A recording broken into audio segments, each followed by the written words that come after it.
भारत का संविधान ये सिर्फ एक किताब नहीं है, इसके पीछे है एक 350 साल लंबी कहानी। सोचिए, एक ट्रेडिंग कंपनी से शुरू होकर दुनिया के सबसे बड़े लोकतंत्र के बनने तक का सफर।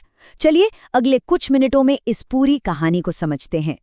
तो ये कहानी शुरू होती है साल 1600 से, जब ईस्ट इंडिया कंपनी बनी थी, और ख़त्म होती है 1947 में भारत की आज़ादी के साथ।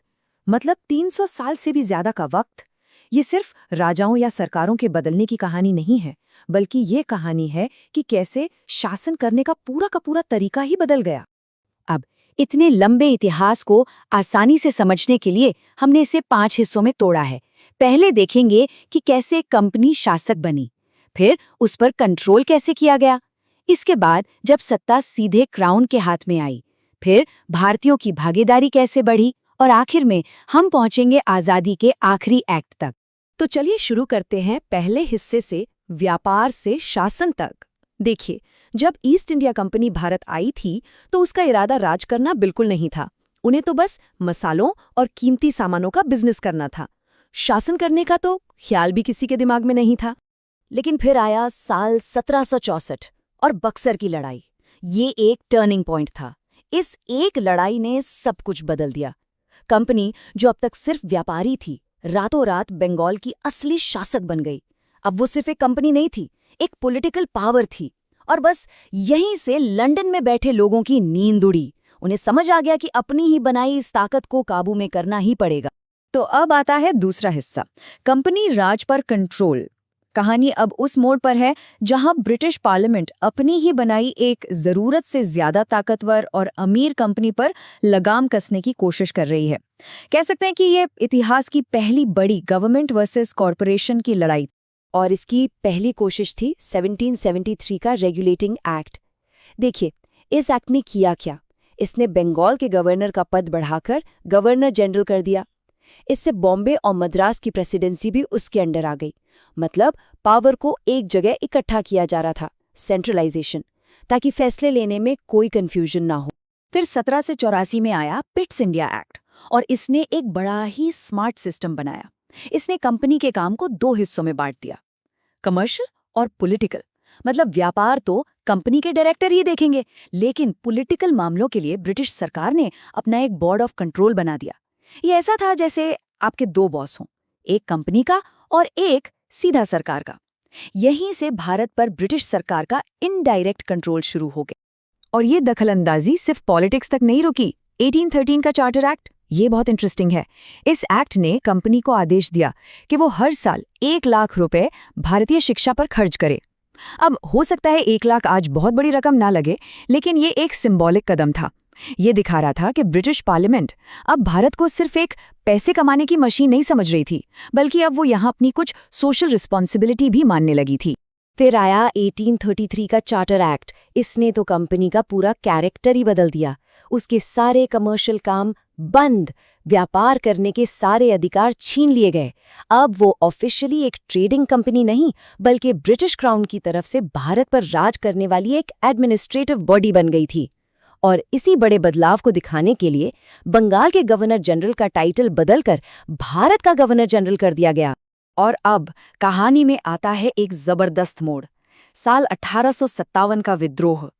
एक ऐसी चिंगारी जिसने कंपनी राज को जलाकर खत्म कर दिया और भारत के इतिहास की दिशा हमेशा के लिए बदल दी। इस विद्रोह का असर फौरन हुआ। 1858 में आया गवर्नमेंट ऑफ इंडिया एक्ट। इसने ईस्ट इंडिया कंपनी का चैप्टर हमेशा के लिए क्लोज कर दिया, और भारत का शासन अब सीधे महारानी विक्टोरिया यानी ब्रिटिश क्राउन के हाथ में आ गया। इस नए रिश्ते को एक नया नाम भी देना था, तो गवर्नर जनरल का पद बन गया वाइसरॉय। वाइसरॉय का मतलब होता है राजा या रानी का पर्सनल रिप्रेजेंटेटिव, और भारत के पहले वाइसरॉय बने लॉर्ड कैनिंग। ये सिर्फ एक टाइटल चेंज नहीं था, ये एक ऐलान था, एक डिक्लेरेशन कि भारत अब किसी कंपनी की जागीर नहीं, बल्कि सीधे ब्रिटिश एम्पायर का हिस्सा है। चलिए अब चलते हैं चौथे हिस्से पर, बढ़ती भारतीय भागीदारी। अब हम उस फेज में आ गए हैं जहां अंग्रेजों ने चाहे मजबूरी में ही सही शासन में भारतीयों को थोड़ी बहुत जगह देना शुरू किया। हाँ, ये प्रोसेस बहुत स्लो था और अंग्रेज काफी हिचकिचा भी रहे थे, लेकिन ये एक शुरुआत थी। इसकी शुरुआत हुई 1861 के एक्ट से, जिसने पोर्टफोलियो सिस्टम शुरू किया। पोर्टफोलियो सिस्टम मतलब हर मेंबर को एक डिपार्टमेंट दे दिया गया, ठीक वैसे ही जैसे आज मिनिस्टर्स के पास अपने अपने मंत्रालय होते हैं। फिर 1892 के एक्ट ने बजट पर सवाल पूछने का हक दिया। ये सुनने में छोटे कदम लग सकते हैं, पर इन्हीं से पहली बार भारतीयों को सरकार के अंदर क्या चल रहा है ये देखने का मौका मिला। लेकिन फिर आया 1909 का मॉर्ले मिंटो रिफॉर्म, और ये एक बहुत ही कंट्रोवर्शियल कदम साबित हुआ, जिसका असर आज तक महसूस किया जाता है। इसने डिवाइड एंड रूल की पॉलिसी को कानूनी जामा पहना दिया, मुसलमानों के लिए सेपरेट इलेक्टोरेट की शुरुआत करके। इसका मतलब सीधा था, मुस्लिम वोटर सिर्फ मुस्लिम कैंडिडेट को ही वोट देगा। इससे रिप्रेजेंटेशन तो बढ़ा, लेकिन इसने भारतीय राजनीति में बंटवारे का बीज भी बो दिया। 1919 के मॉन्टेग्यू चेम्सफोर्ड रिफॉर्म्स ने इस स्ट्रक्चर को और भी कॉम्प्लेक्स बना दिया। इसने प्रांतों में डायरकी यानी डुअल रूल शुरू किया।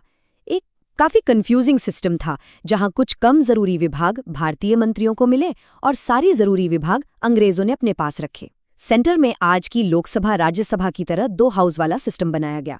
और हाँ, वो जो सेपरेट इलेक्टोरेट वाली बात थी, उसे सिखों और क्रिश्चियंस तक फैला दिया गया। लेकिन इसमें एक बहुत जरूरी बात भी हुई। पहली बार, भले ही बहुत लिमिटेड तौर पर, महिलाओं को वोट देने का अधिकार मिला। और अब हम पहुंचते हैं अपने आखिरी हिस्से पर, स्वतंत्रता का अंतिम अधिनियम। ये वो कानून है जो आज़ाद भारत के संविधान का ब्लूप्रिंट बना। 1935 का गवर्नमेंट ऑफ इंडिया एक्ट, ये ब्रिटिश सरकार का बनाया अब तक का सबसे बड़ा और सबसे डिटेल्ड कानून था। इसके साइज का अंदाजा इसी बात से लगाइए कि इसमें 321 आर्टिकल्स थे, और ये इतना कॉम्प्रिहेंसिव था कि जब हमारा अपना संविधान बना तो उसका एक बहुत बड़ा हिस्सा, करीब 60% यहीं से लिया गया था।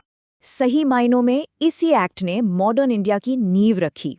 इसने एक ऑल इंडिया फेडरेशन का आइडिया दिया, प्रांतों को ज्यादा ऑटोनॉमी यानी आज़ादी दी। आज हम जो रिजर्व बैंक ऑफ इंडिया देखते हैं, उसकी स्थापना भी इसी एक्ट के तहत हुई। और सेंटर और स्टेट्स के बीच पावर को 3 लिस्ट में बांटा, फेडरल, प्रोविंशियल और कॉन्करेंट लिस्ट। ये सिस्टम तो आज भी हमारे संविधान का बेस है। लेकिन रुकिए, इतने सारे फीचर्स के बावजूद हमारे लीडर्स ने इसे पूरी तरह से रिजेक्ट कर दिया। जवाहरलाल नेहरू ने तो इसे दास्ता का घोषणा पत्र यानी अ चार्टर ऑफ स्लेवरी कह दिया। अब सवाल है क्यों? क्योंकि असली पावर, जैसे गवर्नर जनरल का वीटो पावर, वो तो अभी भी अंग्रेजों के ही हाथ में। पंडित मदन मोहन मालवीय की बात भी यही थी कि ये एक्ट ऊपर से डेमोक्रेटिक लगता है, पर अंदर से बिल्कुल खोखला है। तो मैसेज एकदम क्लियर था। भारतीय लीडर्स के लिए अब ये छोटे मोटे सुधार काफी नहीं थे। उन्हें अब चाहिए थी पूर्ण स्वतंत्रता, इससे कम कुछ भी नहीं। और फिर आखिर में वो दिन आया, 1947 का Indian independence act. British parliament में पास हुआ ये वो आखिरी कानून था जिसने ब्रिटिश इंडिया को भारत और पाकिस्तान में बांटा और लगभग 200 सालों के ब्रिटिश राज को हमेशा के लिए खत्म कर दिया। तो यहाँ भारत के संवैधानिक विकास का ये लंबा सफर पूरा होता है।